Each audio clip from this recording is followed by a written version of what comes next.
Hello. तर मला आज बनवायचं होतं वांग्याचं भरीत. तर त्यासाठी मी वांगं छान असं गॅसवर भाजून घेतलं.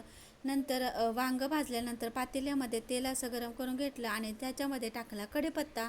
कढीपत्ता छान असा परतवून घेतला. त्याच्यानंतर टाकलं अद्रक आणि लसूणची पेस्ट, तीही छान परतवून घेतली. मग त्याच्यामध्ये टाकला कांदा, टोमॅटो, हळद आणि तिखट आणि मीठ. ते छान असं परतवून घेतलं आणि कांदा आणि टोमॅटोला तेल सुटल्यानंतर त्याच्यामध्ये टाकला वांगं स्मॅश केलेलं आणि छान असतं ते परतवून घेतलं. नंतर त्याच्यामध्ये थोडासा गरम मसाला टाकून घ्यायचा आणि त्याच्यामध्ये कोथिंबीर टाकायची. तर तयार आहे आपलं वांग्याचं भरीत.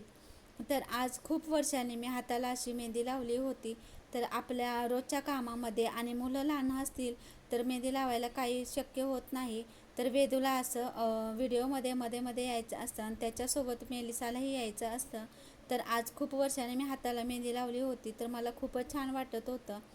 त्याच्यानंतर दुपारच्या भुकेसाठी मुलांना मी कट करू दिले पेरू. त्याच्यामध्ये लाल तिखट टाकून घेतलं, मीठ टाकून दिलं आणि खूपच छान असं लागत होतं. मीही थोडंसं खाल्लं होतं. तर मला सायंकाळी चहा प्यायची इच्छा नव्हती म्हणून मी हे आईस्क्यूब आवळा आणि बीटरूटचे बनवले आहेत ते गरम पाण्यासोबत घेतले. चला तर मग बाय.